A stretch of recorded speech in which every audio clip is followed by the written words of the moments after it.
and kind of fell in love with Jesus and his church and the Bible, and those are really kind of my passions. I like other stuff, but not nearly as much.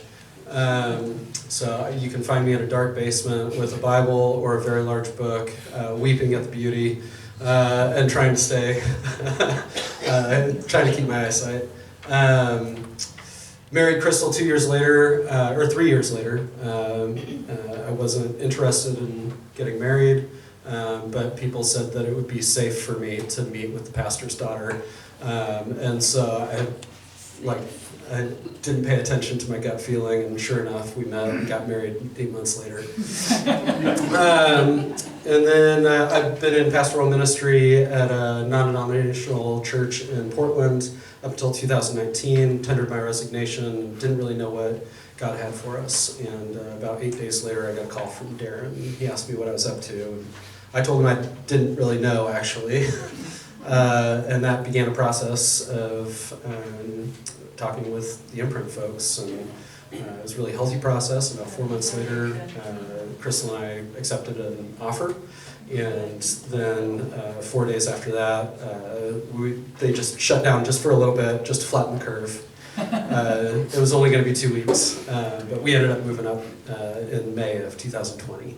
And Imprint is our family, truly. It's a really healthy family, and so we're grateful for the family at Imprint and what God's been doing through the folks there in our lives.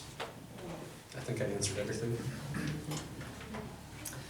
Hello everyone, my name's Darren. It's great to be here with you today. I'm grateful to share just a little bit of our story.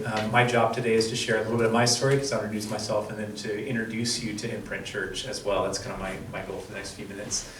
So I grew up in Port Orchard, about an hour and a half from here on the peninsula, to a non-Christian family. I met Jesus in high school by a baseball playing friend who invited me to camp.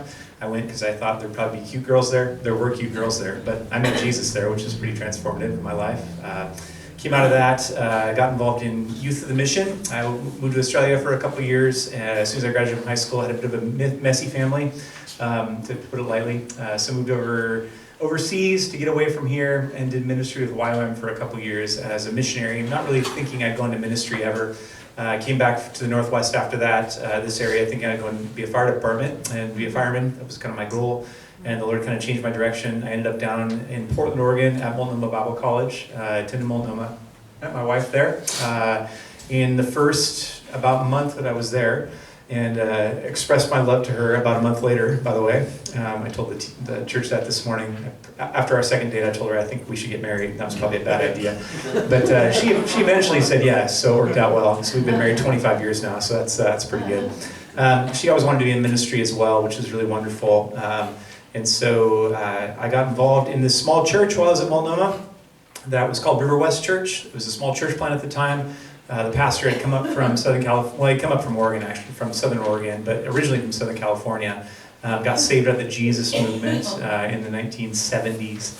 And he planted this little church called River West Church, which Tom told you about a second ago. His father-in-law is my pastoral mentor. Known him for years and years, and he's been a joy and a treasure to my life, which is wonderful. While I was at Multnomah, I served in ministry at this church. I kind of weaseled my way into a job there. I wasn't expecting it. I was working at Office Depot and trying to figure out how to afford this wife that I wanted to have. And yet, as soon as that happened... So you picked ministry for that. Yeah, seriously. Worked out real well. When I eventually asked her to marry me, which was about a year and a half after we dated, just so you know, I asked her if she wanted to marry me. I told the church staff that I was helping out at, I was kind of just serving a little bit. They were giving me a stipend of like $600 a month to buy donuts and gas for the kids that I was serving. And I basically went to the elder board and said, hey, I got to put my long pants on now. I'm an adult. I'm getting married, you know. And they said, well, we don't think you should be out of ministry. We think you should be in ministry. So they gave me a whopping $2,000 a month to be their full-time youth pastor. And that was 25 years ago, believe it or not, 21 years ago or something, 25 years ago. And so I've been in ministry ever since. The church grew tremendously while I was there. It was a really wonderful experience. I started out serving, just playing guitar, playing drums, playing bass, teaching the Sunday school. And then before I knew it, the Lord had just made a pathway for me to be more involved in ministry. like I said, the church grew. They sent me to seminary, Western Seminary, while I was there, which is wonderful. 4 of us have gone there actually, Western Seminary. And I spent a little bit of time at Western, and then after a few years doing youth ministry, the church growing, and all the things happening, I felt the Lord was calling me to something different. I was kind of like, Lord, maybe you want me to be a lead pastor of a church, which is funny because I always told my wife I'd never be a lead pastor.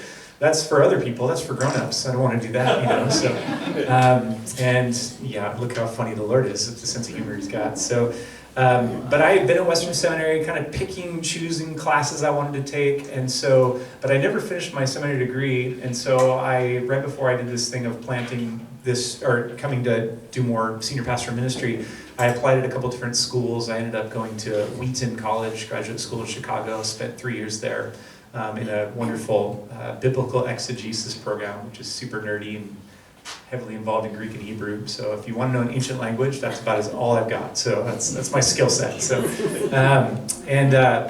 loved that experience. Came back to the Northwest, was involved in the church after that for a couple years in Fremont. My wife and I brought our 2 kids back there, and they were little at that point. We were down in Fremont for a couple years in a really small church in that area. And in the second year we were there, the church ran out of money, and we voted to shut down on a Sunday. It's quite a story of pain, of joy, of hurt, of all the things that you can imagine, of expectations that never played out the way I thought they'd be, especially with my first senior pastorate. Thought, we can save this thing, we can grow and all that kind of stuff. And in the long run, our church voted one Sunday to shut down, and I locked the door and walked away. It was a really interesting time, and I can tell you more about that another time, in another place. But I got a phone call from North Shore Baptist, and the pastor who was there, named Jonathan, said, would you be interested in coming out and planting a church through North Shore? And I told my wife, can I get one more chance at this? I'd like to try this again before I do a different job that might pay me better and be less emotionally taxing on my life. But she said yes, and so I came out to North Shore about 15 years ago now. It's got to be. That's crazy. Yep. 14 years ago, spent about 1.5 years on staff at North Shore, brought a team of about 40 people together, 48 people and some kids, and we planted Imprint Church in the fall of 2012 with a team from North Shore and a few people. There were 4 people from the church that shut down in Fremont that came with us and decided to be with us, part of that, which was cool. One of the families is still there. They all moved away, but it's really cool to see that. And we planted Imprint with Mark and Chad were there, which is pretty sweet. I begged these guys to come with me, and they decided to, and it's been a really wonderful journey. So let me tell you a little bit about what we call these is introducing Imprint. You're not Imprint, but we're doing this today as if you were figuring out what Imprint Church is all about. So we do these quarterly for people who are new to our church, who come in and want to figure out what Imprint Church is all about. So what we're doing today is a little bit like what we do regularly at our church to help people understand the values, the mission, the philosophy, the DNA of Imprint Church. And so usually what we do at this point, we'd stop and have you all introduce yourself to each other, but you all know each other, so it would only be for us, so we won't do that today. But rather, the goal will be to tell you a little bit about how Imprint came about and what the vision of it is. So I think I want to give you just the story of it. When North Shore hired me, I had no idea what to do for planting a church. I had some idea that I wanted to plant a church, but I didn't know what it would look like. I didn't really know how to do it. But I knew that the Lord had led me to do this. It's actually another part of my story where another church had offered me a job at the same time that North Shore had offered me a job because we were looking for another ministry role. And my wife and I were in California, and we fasted and prayed, and we felt like the Lord said, no, you're to do Imprint, which is really weird because transparency here, the other church offered me literally double the amount of money in salary than North Shore did. So I was like, oh man, this is going to be painful. But the Lord opened that door. We felt it was sure we were supposed to do this. And so we went on staff for North Shore for 1.5 years, gathered that team together. And during that time that I was there, they sent me to a church planting conference in Orlando, Florida. What good can come from Orlando? I don't know. But I went down to Orlando for this church planting conference. It was fine. It was like all those church conferences out there that make you feel bad about having a small church. And that's the way I kind of felt. And like, part of this, like, I don't know what to do here.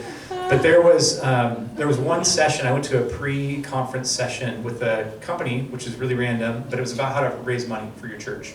Because I was like, I need to figure out how to raise money for my church, because I don't even know if things are going to survive. And it was really interesting, because I was sitting there, And the company was named Generous, and it was a little play on words, Generis, generous, instead of generous. Genesis, generous. Yeah, you're with me. All right, you got it. So I listened to this whole thing, and they were talking about generosity and how it's the lost part of discipleship in a Christian's life, generosity is. And I didn't catch everything. I think it was all about raising money for the church, but I remember being compelled by that. Like really, oh yeah, that's an interesting thought. And it was that same night, no, it was 2 nights later. Two nights later, I was staying in a resort there. My parents have a timeshare, and so I was staying in a timeshare there by myself. And I couldn't sleep, so I grabbed my computer, went down to this tiki bar that was at the resort there. It was the only thing that was open. It was like 1 in the morning. I go down there, and if you can picture it, there's a guy like playing Margaritaville, Jimmy Buffett in the background, and singing this song and the whole thing.